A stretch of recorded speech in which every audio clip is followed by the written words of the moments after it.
Blast from the grassroots, connecting people and sharing ideas.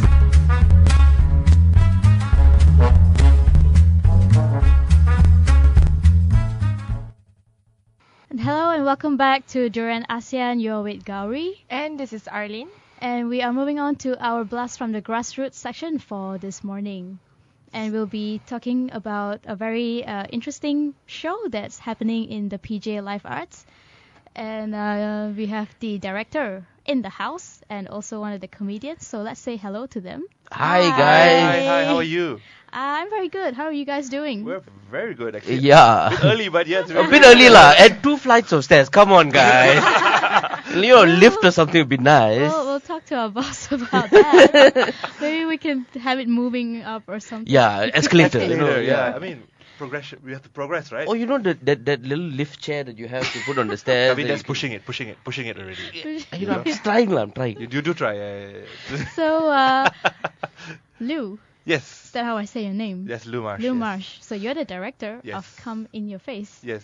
And we have Kavin Jay as well. Yes, I am Kavin Jay and I'm one of the actors in Come In Your Face. It's so nice to be able to say the I'm name. an actor, Kavin Jay. Actor! I do theatre. Your first production, right? Yes. Let's say, I do theatre. So we were actually discussing yesterday. Do we want to say the full name on air? Do we just want to say it in your face? We were hearing it all over other radio stations Yeah. and other Right. media. We only hear like the last part. Yeah, just the in your face. But So, usually They we say cheat. the show starring Joanne Kam in your face. That's how we very say clever. it. Yes. Yes. The way I say it is Joanne comes in your face too.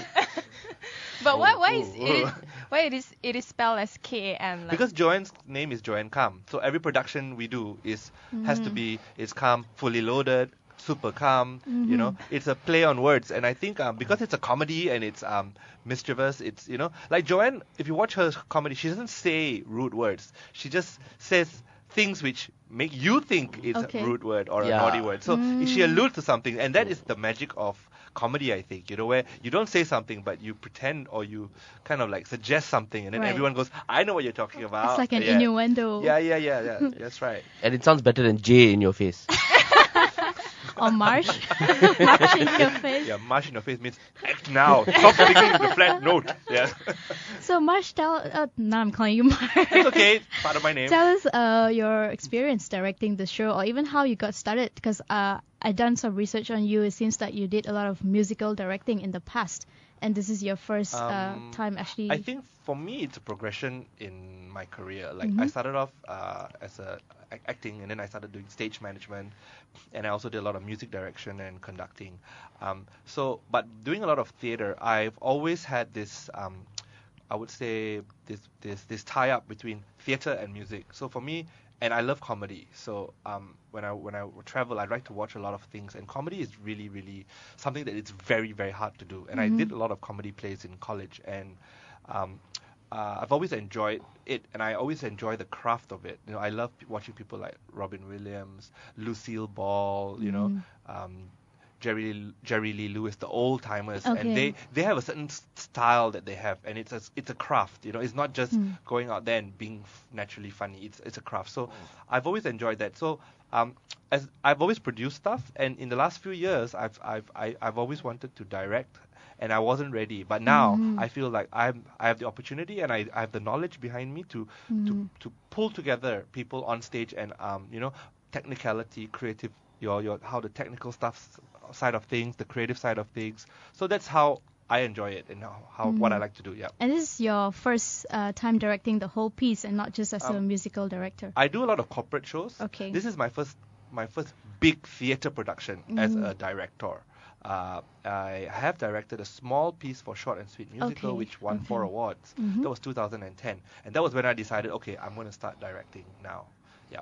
And you felt like you were ready. Yeah, I need to be ready to do something, and I don't go into something not being ready and not knowing that I can do it well. If I don't think I can do it well, I won't do it. But we have a really crazy cast, talented, crazy. One of them is here. Yeah, one of them is here. And we also have a really amazing creative team. Like, we have got Michael Tan, who's our choreographer. We've got Daniel Verapan, who's our music producer. And a lot of the ideas and concepts come from Joanne Kam herself. And then we've also got Charmaine Othman, who's our writer, who apparently her skits have been like people have been rolling on the floor laughing every night from Right. her jokes. So yeah, we have got a great team and a great cast, and even backstage, great team. So having that helps the show move bigger than what you think it can be. It's just better and better gets better every night. So Kavin Jay, how is it to be directed under him? It's a nightmare, to be honest. He's Finally, the terrible. confession. He's terrible. He's constantly shouting at me, and no lah. Actually, it's my first production. I don't know what to expect, to be honest. I'm a stand-up comic, and I'm an idiot most of the time. So I'm used to just having my way, and this guy comes up and he's like, "No, you don't have it your way," and I'm like, "But why?" It's hard though. I mean, it's my first production, and Llew's always been a friend, so it's not as bad lah. I mean, he gives me a lot of leeway also. Yeah, So, I think with comics, you have to let them find the funny and allow the Find the comedy to come funny. out. Yeah, that's a line I have. I Right. say find the funny. How do you find the funny? And every moment in a show has to be funny. You can't have a drop in humor. So I think with my style is more, the cast is I'm very laid back. I let them do their thing, and then when I see what I want, then I slowly say, okay, try this, then do this, and do Okay. this, and then when they don't do it, the third time, I say, just do it now. No. I think it's helping them find their journey on stage, as Okay. opposed to saying you must stand there and you must walk there and you must hold the cup this way. I mean, So dictatorial. that's not my style. Not my So style. you said it's your first time acting. it's not my it's my first time doing theatre. It's my Okay. first time being a thespian. But I do stand up comedy. Right. It's very different. It's the gratification is instant in stand up, whereas in theatre it's a little bit different. It's not instant. You have to wait 2 hours to get an applause. Yeah, I know, right? I had to wait 2 hours to get a standing ovation, But it's very different because Right. I'm not performing for myself. I'm not. It's not just me up there. It's other people as well, and I've got to perform with people. I have to give energy to other people, and I'm like, why I need to give energy to you? It's my show. It's me. Right. But now it's different. So I'm learning new things, and it is my first time. Well, I've acted in videos. There's takes. If True. you don't do it right the first time, okay, take 2. If you don't do it right the second time, take 3. Until take 45, And then they can goes- edit. Yes. So, but in theatre, that's it. You do something wrong, Right. that becomes the show already. It's true. Yeah. So how has maybe your experiences in the past helped you with what you're doing right now? Because you said you've never been in theatre before. No, but I've you never, yeah. you do comedy. You're in Crack House as well. Yeah, we run the Crack House Comedy Club. I don't know how. I think comedians have this brain where they try to be funny all the time, and basically they try to see humor in everything. So you give me a script, I will try to see the humor in Right. it, and the director will shout at me and say, "Stop doing everything else, just do the script." And then they see something they like, they say, "Okay, we add that, never mind." So I guess in that sense, I mean, seeing the humor in things, that's one way. I mean, I guess we can emote, emote stupidness in a way that makes you laugh. Yeah, that's a good way of putting it. I think if you want to talk about, I want to talk about casting actually, if you Yeah, don't sure. mind. Yeah. Go ahead. The reason why I cast Kavin and Papi Zach in the show, I had a structure of I wanted 4 singers and 4 comedians, and we had certain kinds of singers we wanted. That's why we got Vince and Lalita, who are Devo and Diva. And Lalita is Miss Malaysia runner-up. Miss Malaysia Universe runner-up 2014, and I worked with her, and she has an amazing voice. But she had to audition for everybody else, and same with the comedians. And Kavin Jay came in with a lot of comics and radio people and actors came in to audition. Okay. And the thing which Kavin and Papi had, which we noticed, was whatever they did, you wanted to watch them, and they Okay. were just funny. They were adorably funny, either, as you said, stupid funny or corny funny, and they were we just look at them and say, we just have to put them in the show. Right. And I think they're stealing the show every night. People come and they just love what they're doing on stage. Well, thank you. my first compliment. So was Director there never compliments till the very end. was there anything that you had to do in order to prepare for the show? Like you're thinking like, okay, I have to impress these people. There's something I gotta do that's different, or Yeah, I just guess. Or you were for just it. trying to be yourself. Like, I'm just gonna be funny, to be man. honest, to be very honest, even with my directors here, I'm just trying to get through the show. I'm just trying to show up early and just run through lines and hopefully I remember them and hopefully I don't do so badly that I get fired. I'm just trying to get through the show. I'm just in awe of the cast that is there. I mean, Vince is such an amazing. I mean, you think of an Academy Fantasia winner Right. as Alah, boleh lah. But it's get Vince's by lah. job, It's you know. Vince. But Vince is an He's amazing. performed with Ruben Studdard and Yeah, and Eric and, Benet. I mean, the mindset is like that though. I mean, if you want Raja Lawak or if you want Academy Fantasia, you think You have the "Alah." stereotype Yeah. going on. But then you see Vince do things that you wish you could do. Right. And Lalita, you never heard of her before this, and suddenly she starts belting out songs that wow, she can sing. Yeah. And then Ashley, I know Ashley for a long time, and I know she could sing, but She can dance. she can dance. And she's That got woman 3 can big dance move. routines in the Yeah. show. Yeah. And then you see Papi Zach, who's basically an idiot lah, so basically nothing different there. So, but we good friends. We've been Right. friends since we started comedy, and the chemistry between us is great. The chemistry they have on stage is just really amazing. And so how the show comes together, it's just when we practice, we're like. What's going to happen? Yeah, we were thinking like, is this going to come across? Is this going to be funny? And then when we do it and people are laughing and I'm looking at Zach going, hey, this is happening, Okay. So is the title as what we think it is for Well, the whole story? well, it's in your face. The humor is in your face. We make parodies. There are parodies and takes on different sensitive guys, on women, on everything. A lot of it's mostly social stuff.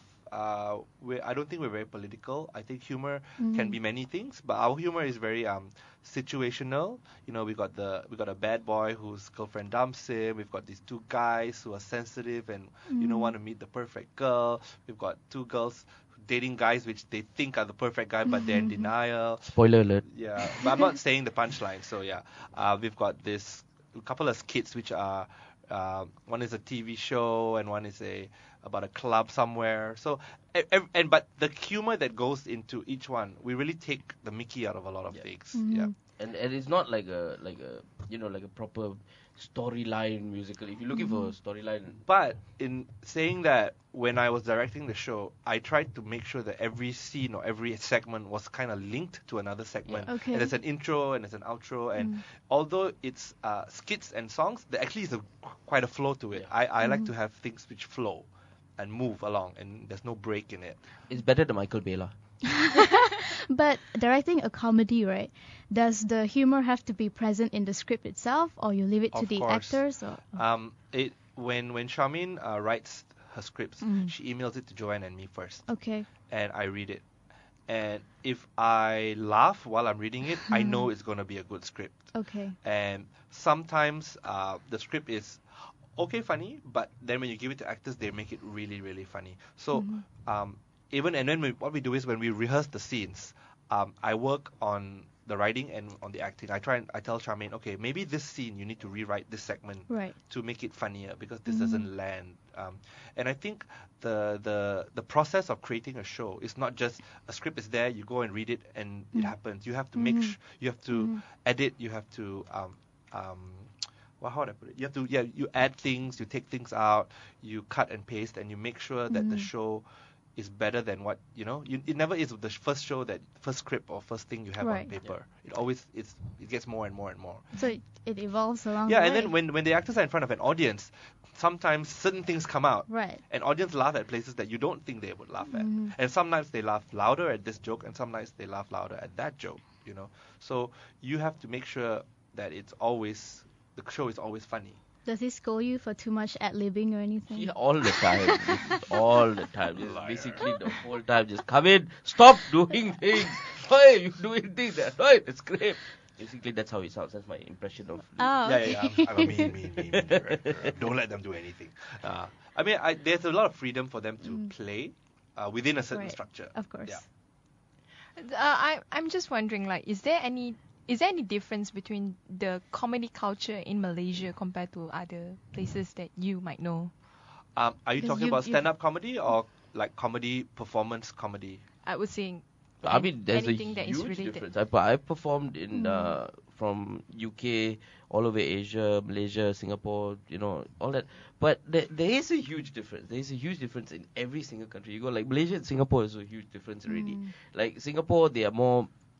I hate saying this, but it for a lack of a better word, they laugh at the more difficult jokes to understand.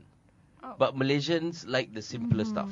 Slapstick stuff. Yeah, they're not slapstick, Okay. but when you tell a joke, there's few layers to it, right? And Malaysians laugh at the first and second layer. Singaporeans laugh at the third and fourth layer. It's weird, right? And then you go to places like Vietnam and Cambodia. The locals don't come out for English comedy because there's a language barrier, Okay. and it's mostly expat. And then you go to places like India. India is a great place to do comedy. There's a lot of sense of humor there. There's a lot of because there's a lot of tragedy as well. So it kind of comes out as sense of humor. And then you go to places like Philippines. Philippines is also another place where poverty and stuff like that. But they also come out for comedy because they want to laugh at the things that people see of them. And then you go to places like in the UK. In the UK, it's very in your face. The comedy is almost insulting you, but they like that. They like laughing at themselves. And then you go to US. US is basically very point of view, where they look at comedy as, okay, this is my point of view of this, and I think it's funny, and you should too. So it's very different. Anywhere you go in the world, even neighboring countries, it's very different. Yeah. I think. So that's the I would say the stand-up comedy side. Okay. And then this show is a variety show. It's a mixture of Saturday Night Live meets In Living Color, which is because there are songs which are done. There are parodies. There are songs where guys do funny or stupid things in it. The girls do funny things in it. There's skits. There's big skits. There's short skits. There's a bit of stand-up comedy by Joanne, and it's a couple of audience stuff she does. So this show is a variety show. So there's a lot of things going on. And in Malaysia, we do not have a lot of this going on. There's very few musical variety shows going on. Whereas in America and in UK, they have pantomime. They've got a lot of different things going on. They had like the Carol Burnett show before. They had all these things where people used to do fun stuff on stage. And they had TV shows where music hall and vaudeville was part of that culture. So this is an extension of that. It is an art form by itself. It's not just people going up stage and trying to be funny. This is an art form by itself. A lot of people say that because the UK and the US are a lot more culturally evolved than us, which is not true. This is not true. I mean, I just think that the option has not been made available to Malaysians. I think So Malaysians love to laugh. It's just Yeah, that they don't we have love avenue to laugh. The difference between performing, I've worked with people in different countries. I can tell you, compared Singapore and Malaysia, yes, Singapore laugh at different level, but Malaysians, when you do a comedy show, when you come on stage, they cheer for you already. Yeah. They cheer, and the first thing that's funny, they will laugh. They don't warm up. They are ready to laugh. Malaysians want to laugh. They just need a reason. You just give them a reason, they will laugh.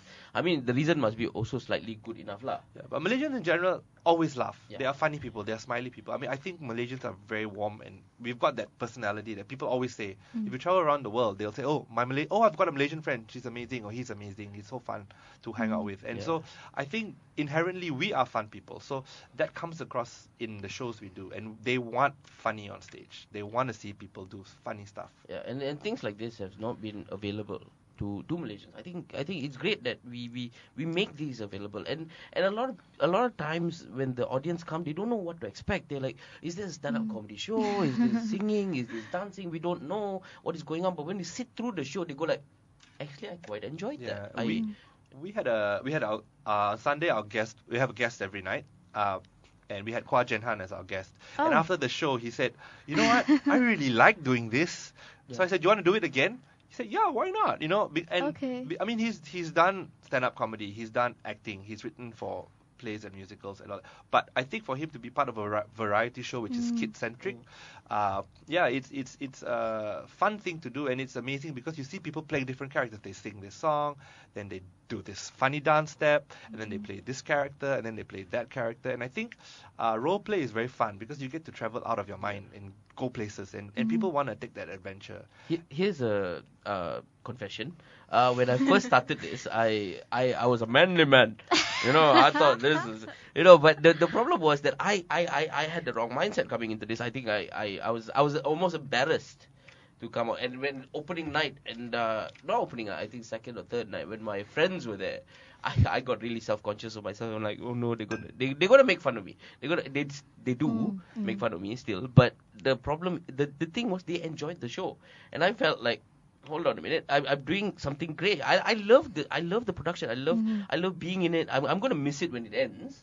But the thing is, like, but coming into it, I'm like, almost embarrassed. Right. But then now I'm thinking, hey, Just let's throw go- your inhibitions away. Yeah, let's do another week. Just like the singers, they're beautiful and all that, but there are times when they don't have to be beautiful. They're supposed to be silly. They're supposed to be stupid, and it's actually, people like it when someone who's beautiful makes fun of themselves and doesn't take themselves too seriously, because everybody tries to be proper all the time, but in the end, sometimes you just let it go. let it go. Yeah, let it go. So when it comes to the theatre scene itself, you've been in there for a very long time. Yep. So I want to know, how has it changed? Maybe like 5 or 6 years ago, as to how is it now? Maybe in terms of audience response or in terms of support for the local arts. To begin with, we don't have a theatre-going public in the sense. Not say we don't have. We are not a culture of going to the theatre. In the UK, it's part of their culture. Like even here at the international schools, they encourage children and to go to shows, and they have performing arts programs in schools, music, theatre, and all that. And we don't. Is it because theatre has become like a more bourgeois thing?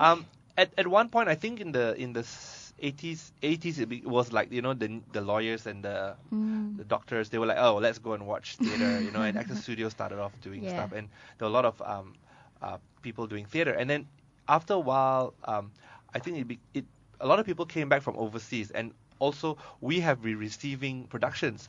When Fame or Saturday Night Fever came in the early 2000s, we started to receive international productions, and for the first time, Malaysians who didn't travel could see that. And then with Asia and other airlines that people could afford to travel, people started going away, and then they started watching musicals and comedies and shows around the world, and people who were studying overseas came back and say, oh, I saw Phantom of the Opera, and I saw Wicked, and I saw The Producers, and I saw all these shows, and they were amazing, and they wanted to see more in Malaysia.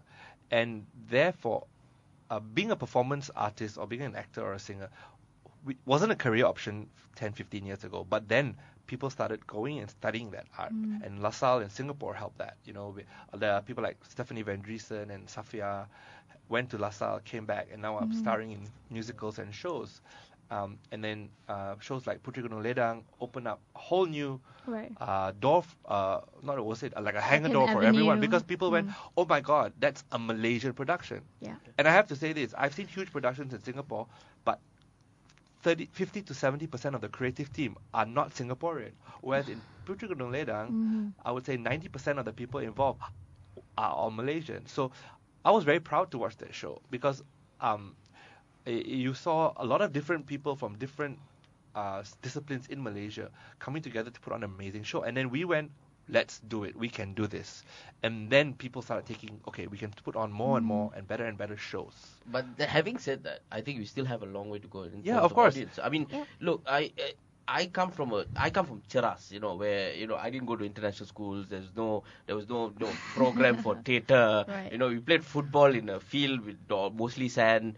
And those most kind of people like that, the average Malaysian, they don't know anything about theatre. We don't know what to expect, to be honest. And to be fair, when we think of theatre, we think of flamboyant people.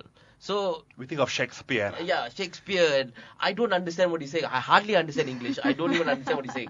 So it becomes like, why do I have to go for this? I rather go for, I go to cinema and watch a movie. $10, right? $10. So why do I have to pay $100 to see some flamboyant guy just singing on stage? Yeah. It doesn't do anything for me. But then when they do go for the show and they do enjoy it, then the bug hits them. And they go, oh my God, theatre is great because it's a live experience. It's instant instant gratification and it's reciprocal. Like you laugh, the comedian says something back at you. Mm-hmm. If you don't, and you realize that they are talking to you and not at you. It's not just a TV screen where you can't interact. It's live. It's there. You know, you applaud, you give gratification, you give applause to them because you're happy with what they, you know. So yeah, yes, our theatre scene is growing. There's more shows. There's more people on stage. There's more stage managers and producers coming out. There's also audiences are saying, okay, now we want to go and watch these kind of shows. But the thing is, I notice people still like comedy and music. Music and comedy are the number one things Malaysians like to see on stage. Because you don't have to think. After a long, stressful day at work, after driving through 2 hours of traffic jam, sometimes you don't want to watch a serious play. I'm not saying we can, but most people want to watch a comedy. They want to laugh. They want to just let it go. And, you know, sometimes you have something stressful in your life, you know, the situation around you, the environment around us, the country might be not be, it's the things that happen that you like, you're not happy with, you know. So you just want to go out there and sometimes just let it go. And that's good for people. So thank you so much, guys. Unfortunately, we're at the end of our segment. So any last message for our listeners? You should talk about when are they going to show? Yeah. Come for the show. When The is, show runs from Wednesday. We opened last week, but we run from Wednesday till Sunday, the 12th to the 16th. Ticket prices, we've got 58 ringgit flat rate for Wednesday, and the rest of the shows we're giving a special promotion. So all tickets are 55 ringgit and above. Okay. You have to watch it because you will come out with a stomach ache. You laugh so much. I've seen people come and say, "Oh my god," you laugh with a six-pack. You laugh so much. And the other thing which people I haven't mentioned is the costumes in the show are just out of this world. They are amazing. There's got like 12 scenes, and every scene there's different costumes. Yes, and I've learned how to fast change. Anyway, if you really want more information, you can go to PJ Live Arts Facebook page, or you can go to tix.my, that's tix.my. Yes. Okay, so thank you so much for joining us in our breakfast show, and all the best to your show. Thank you.